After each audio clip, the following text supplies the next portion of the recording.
I'm Anusha Sriraman. I'm a molecular biologist by training, and I'm super excited to be moderating this very important conversation. So, at this point of time, we are at a very critical juncture for AAV-based gene therapies. We have multiple gene therapies approved, and as Jude mentioned today, about 290 of them in clinical trials.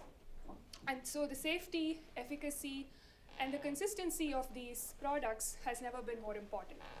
And at the heart of these considerations is genome integrity, which is a foundational attribute that directly impacts the safety, efficacy, and manufacturability, as Amy mentioned in her talk today.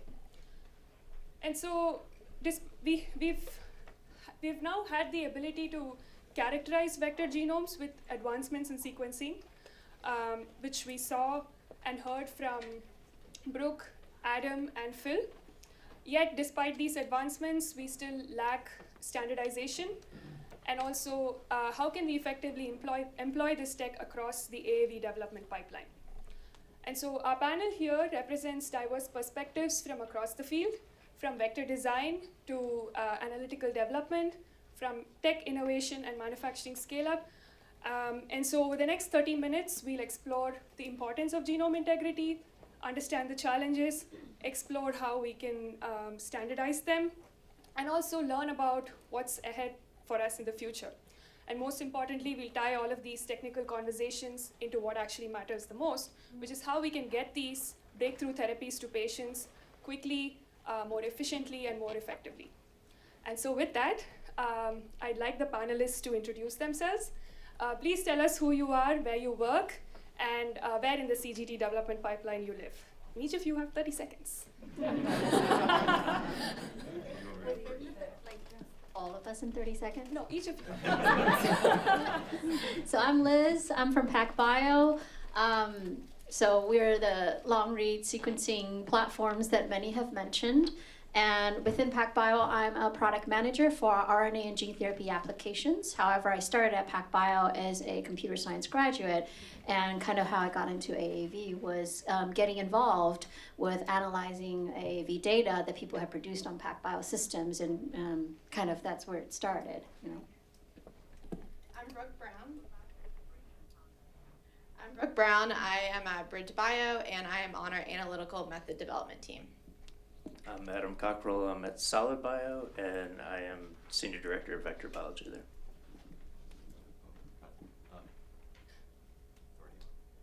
My name's Nam. I don't know how to use this mic, but I'm learning. So I'm at AskBio. I'm a Director of Analytical Science, primarily focused on developing our potency assay for our product. Perfect, thank you. I'd like to start off by asking each of you, what are some of the biggest challenges you face when designing and developing CGTs? And the second part of that question is, what are some of the advantages if we actually address genome integrity early on? What are the effects that we see downstream in terms of analytical development and manufacturing processes? Yeah. Go ahead. I'm going to take the opportunity to kind of answer, but not answer it in the exact same way. And that many of the things we talked about here today are well implemented in all our shops, right? How we use this data, and it's very powerful. What strikes to me is that every program and every product is different, and even if you're using the same manufacturing process, you're still going to get something different. And this data allows us to mine it and answer and ask questions that are very specific for that product and program and in the context that it was made. And while the readouts are similar, the stories and what we do next with it differ and really drives the program forward if we can get this type of data alongside all the other analytics early on. Yeah. Okay, I think I'm next. All right, I'll play off of what you said there. Basically, I think that we need reproducibility in all of the assays that we're doing. I think this is going to be one of the most critical aspects of everything, and that's the kind of the three pillars of that workflow, at least for the characterization part, which is sample processing, sequencing, what machine you're going to use to do the sequencing on, if you do have a different machine that comes into play, do they Compatibility studies. do they recapitulate Yeah. the data that you've seen before, or do you need a standard that you always run through at the same time? And if you're using a CRO and you're paying $3,000 or $4,000 a sample, having a standard in there, it'd be good if you can get the CRO, for instance, to include a standard in their process for you. And then, of course, having a standardized bioinformatics platform at the end. Yeah, and I'll add just a little onto that. I think from an analytical development standpoint, it's just really being able to trust all of these methods and trust all of these different assays is one of our biggest challenges, so that we can say with high confidence what is in our product.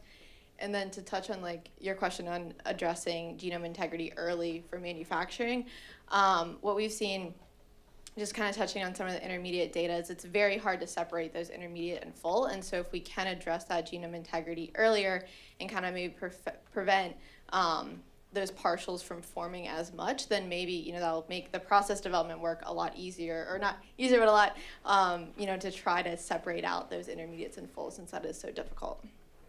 Yeah. And so I think most of you have covered what are some of the challenges that we face with long-read sequencing. And I just wanted to kind of ask you, what is it that we can do to address those limitations? And maybe, Liz, it would be nice to have your perspective here. Because that was going to be my answer to your question, since we're not a gene and cell therapy question, is the way I see PacBio and kind of what we have to do is to remove as much as possible the ambiguity of the data that's coming to you guys that are interpreting it. Because the first thing that you're going to suspect when you see something that isn't what you expect, which is 100% full genomes, you're going to say it's definitely the sequencing. And if it's not, it's the joke is that the first time they'll say it must be the bioinformatics, and if it's not the bioinformatics, it must be the sequencer. If it's not the sequencer, it must be the library prep.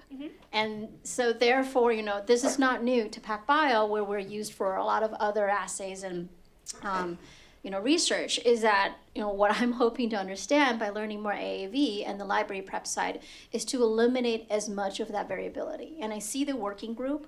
The reason why we started with standardizing the nomenclature is to have a defined and standardized version-controlled way of saying, this is what a left partial is. So I actually saw 2 of my pictures that I drew for left partial up there, and I cringe a little bit because I was later taught, educated, that is not a left partial if it's single strand. It actually should be a snapback, And so that nomenclature is going to evolve, and to actually use that in a, I would think, responsible way is to have a version control version of that documentation. This time, this particular sequencing data set was interpreted this way through this algorithm at this version of nomenclature. And that's the best I think PacBio can do in the analytical sense. But of course, beyond the software sense and the sequencing is also what are the library preps that are potentially going to influence the results. Single strand, as Phil Ty mentioned, PacBio has to require double-stranded DNA. And so if you have single-stranded, the common question is, what happens if I don't have a double-stranded structure? Can I still see it? What am I missing that's not in the data set? Yeah, thank you. And I think I just wanted to follow up with that. Are there any parallels that you can draw where PacBio has solved this problem for maybe other sequencing instruments or applications that would help us address this here? Yeah, so I think the closest I can think about is PacBio sequencing was really refined in its both algorithm and sequencing chemistries, and the way we try to optimize our product is by first starting with trying to get better whole human genomes. And actually there are quite a few gold standards. Like we worked with NIST to define the new gold standard genome, use that to iteratively improve our sequencing understanding, like, okay, we might be missing these regions, we might have trouble capturing, why is that, how can we improve that? With AAV, I think it is challenging because there is no gold standard, at least to my knowledge. If someone says, here's an 80% truncated AAV product, sequence it and prove that you can show that it's 80% truncated. And I think I have some ideas. I'm starting to work on some of these approximate ways of improving AAV, understanding the, where sequencing might introduce some biases. You can come talk to me in the coffee chats, like what I'm trying to think about. I am not also unfamiliar with the ambiguity because my main other application is RNA. And RNA controls are notoriously difficult to generate. There are one NIST-approved RNA control that's very limited in its ability to really say, yes, these are the right transcripts that your sequencer is providing. So I'm not new to the uncertainty, but I also am quite comfortable with trying to find ways to like approximate a gold standard. Yeah, and I think our efforts this time with the AAV working group is to actually get a reference material, standardize all of these protocols, and I can see how beneficial that's going to be across the industry for us to be able to do that. Great. So I actually have some questions for each of you that I want to ask, and maybe we can get started with Brooke. So you had a wonderful presentation today about long-read sequencing and how that's being employed at BridgeBio, and I wanted to just follow up on that. Is how do you ensure the CQAs are met using long-read sequencing?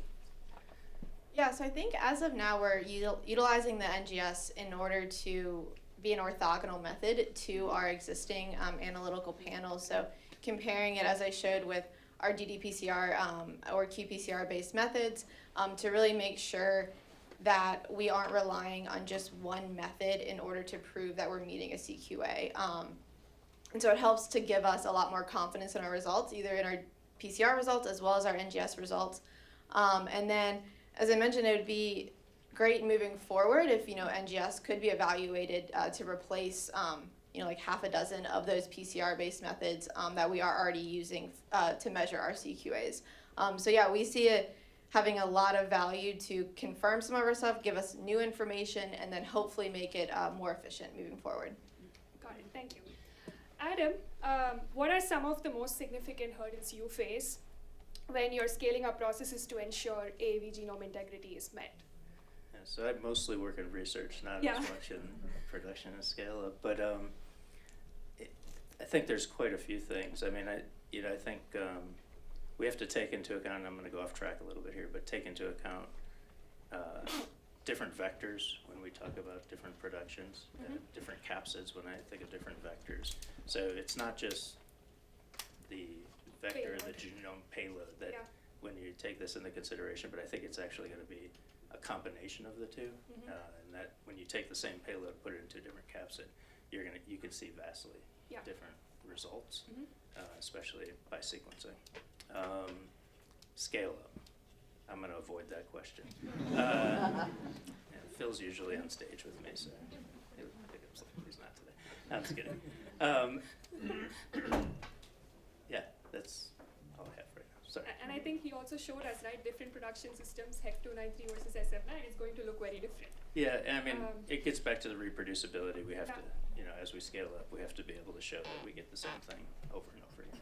Yeah. Okay, now, I wanted to get some perspective from you about how your team integrates genome integrity during analytical development. And can you maybe share some of your experiences with that? Yeah, absolutely. I feel like many. Is this on? Okay, it's on. I feel like this question has been asked and answered somewhat throughout all the conversation here today. So I'm going to go off and I just pick up on where you left off in terms of scale up. So that is actually somewhere where we use NGS a lot, because as you're scaling up, there's a lot of factors that are happening and you're changing at the same time. And with that, having a method that can give you a very broad and deep look at your payload, in particular, giving you that opportunity to look at all your residual and transgene component in relation to each other, which no other method has, right? Because they all look at it individually. That helps you to define what part of the process, what parameters may be causing certain changes. So it wouldn't be right for me to say we know what those are, right? Because every single one is different and every single challenge is different. And so that having a tool like this gives you that opportunity to test out and see what, when you do a tweak, what happens. Yeah, makes sense. And Liz, when you introduce yourself as a computer scientist, right? And as you and I've heard your name, this is Liz's code, like ever since I started at FarmBio. So I wanted to get your perspective on how have you effectively like integrated the biological insights with your background for developing the workflows at PacBio. The answer is always by asking a lot of dumb questions. Yeah, makes sense. And I really truly believe Adam had to answer a lot of really dumb questions for long periods of time.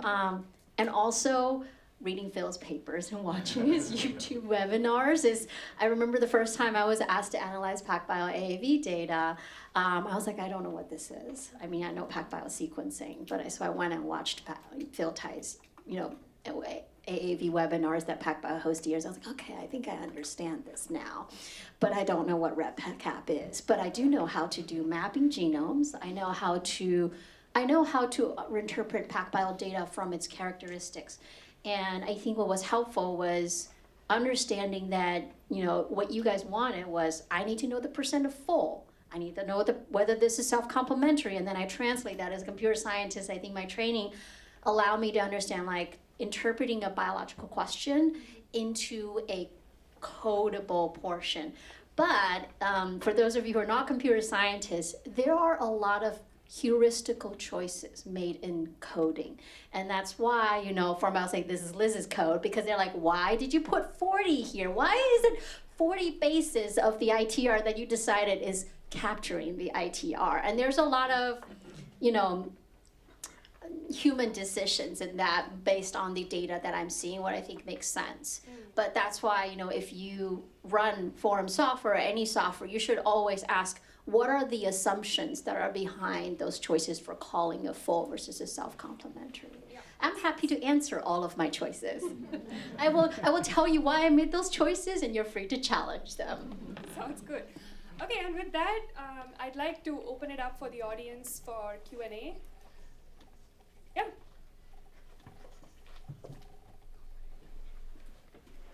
I actually have two questions. The first being, one, if we think about scale up and we're doing our initial designs probably on small scale, does scale up, have people seen that the heterogeneity changes with scale up? And if that's true, how can we help predict that early on from small scale when you're going to large scale to get that design implementation up front? I don't know if you can design. I think there is a gap in data to be able to make that decision and the prediction, only because the scenario where you're scaling up is going to differ so much from all of us. So have we seen changes that happens at scale up? Yes. Is it always deterministic? No. And even if depending on programs and constructs and all those variables, we just haven't found the exact reason why, but there are changes that could happen. Yeah, I would agree with that and say, just take it a step further, thinking about scale up a little more in the background after the question.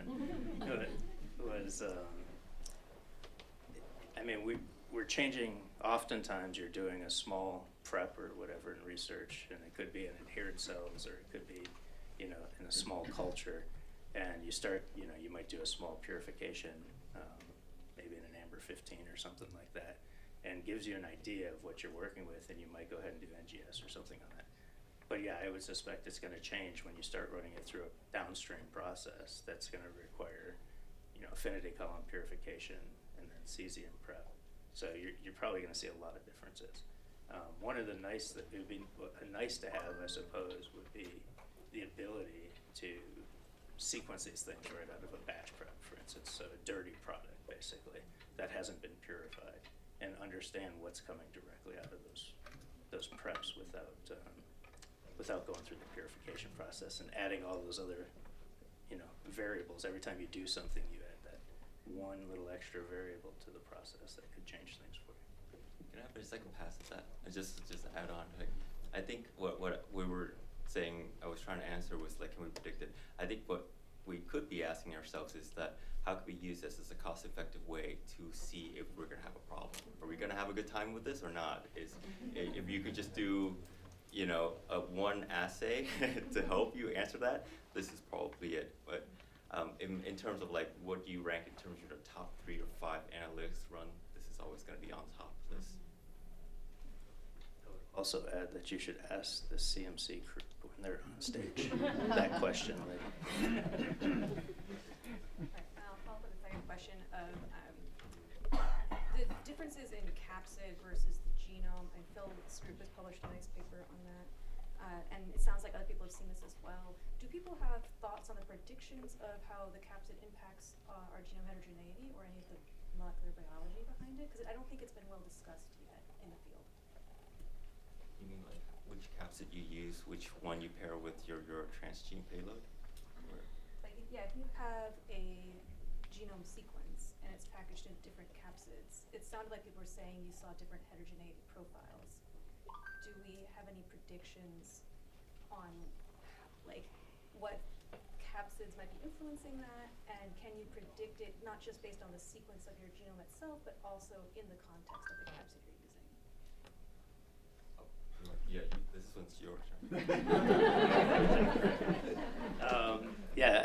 I can honestly say that I'm not going to tell you which ones, but I have looked at differences in capsid with the same vector genome and saw different profiles. So it is definitely a phenomenon that I've seen. No, I cannot explain it. I can't explain the prediction. I can't tell you why it's happening, but have seen it. It's a word of caution. We've seen it more than once. More than once. Is it related to the production process of that particular capsid? No, it's sorry. No, it seems to be a distinct capsid vector combination. So the combination that you're using could influence the outcome of the product. So what happens if you change the transgene?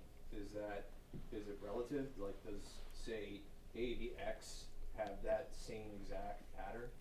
Right, and that I can't answer because we haven't done a lot of. Here, I'm going to take multiple different, change the transgene or change the promoter or change the UTR in the same vector and package it. We haven't done a lot of that scientific analysis, which is what, and really those are great experiments and things, we'd love to do. It costs, resources, time, But we've packaged the same GOI, to Adam's point, in multiple capsids and put it into NGS and in vivo studies and seen very different quite different characterization outcomes. We've also seen that. on the same manufacturing platform. Yeah. Yes, hi, my name is Marianne Goodwin. I'm from Novartis Gene Therapies. I wanted to say we've also seen that with different serotypes affecting the heterogeneity of the PacBio data. But I had a question. So we use PacBio data for genomic integrity of AAV, and for our self-complementary vectors, we see a lot of bias in the data towards seeing more of the clipped monomeric species that are half the size, like for example 2.3 kb.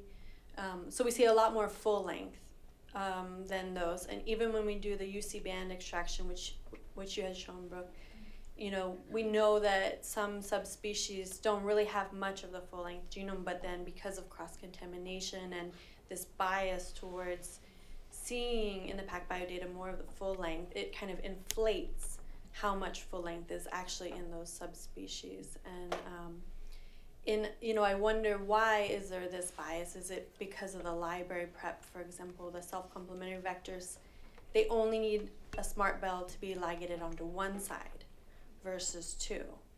And so if that's the case, then do we need to improve the ligation step somehow to make it more efficient? Or is this something that we can accomplish more bioinformatically? What are your thoughts on that? I was going to say, I've never thought about that, and that is a great experiment to do, because we've never had a controlled experiment. Oh, have we? I've actually done it once. I was going to say, we did actually once buy commercial single strand and self-complementary, which is exactly your case, but synthetically generated, but I have to go back and look at the data. But I think that's one data point, and I think that's kind of the point of the working group is we don't really know, because historically PacBio doesn't have to deal with a mixture, like a self-complementary versus a single strand structure, so we don't test it, but it's not hard for us to conceive experiments to do so. I do want to plug that if anything, the questions that are being asked, a lot of them really just points to, do we have data? Can we predict? Oh, can we predict this? And I would say almost invariably, the answer is, do you have data? And if the answer is to, do you have data, is, have you done these experiments? And I do want to say that I think it would be great for, during coffee break, for people to think about what are some additional experiments that can be done, either on commercially boring vectors or on your own constructs that could generate some of these information. How much material do you need? 1 nanogram for an entire flow cell, but you can do a lot less with, I can talk about how much AAV you need to do an experiment. And, I wanted to clarify also, it's not necessarily like some programs are single-stranded and some programs are self-complementary, but then within the self-complementary programs, you always get some kind of partials that are contaminating in your product that are just half size. And then I also had another question about library prep as well. So we've tested various kinds of library prep, trying to overcome some of these biases. Towards double-stranded versus single-stranded. There's the direct ligation. You can also do like second-strand synthesis. The problem we discovered is that when you do second-strand synthesis, you turn those single-stranded into the double-stranded. There's this idea you can use these methylated nucleotides, but then our analytical group said, when you do this methylated reverse second-strand synthesis, you introduce a lot of artifacts. And I don't know if others have seen these artifacts, and if this is something that, is it just that we're seeing more impurities, or is it that we're creating things that are artificial? And then also there's this idea you can do heat annealing, but then it also has created some complications in the data, and I just don't know what is the best way to go about it. And how can you also see more of the single-stranded species? So I think these are all great questions for the working group, but I think I'll summarize. Basically, the frustration is, in order to get to double-stranded DNA, you have to do something with the single strand, and some people do direct ligation and has claimed that you don't need to do thermoannealing. Within thermoannealing, people have other disagreements about how long what temperature and how long you do the thermoannealing, whether that would cause more artifacts. And then the third method that people have, that was published by, I think, Homology Medicines, that they actually use methylated bases to fill in the second strand so that they can actually see fragmented single strand. I have not heard the claim that it might cause more artifacts, but I think these are all essentially, you need to have a controlled experiment where you subject the same AAV vector to different library preps. And I think usually with users, people are not going to try multiple library preps. The current PacBio official library prep recommends thermoannealing for single-stranded AAV, but we do know of these other methods.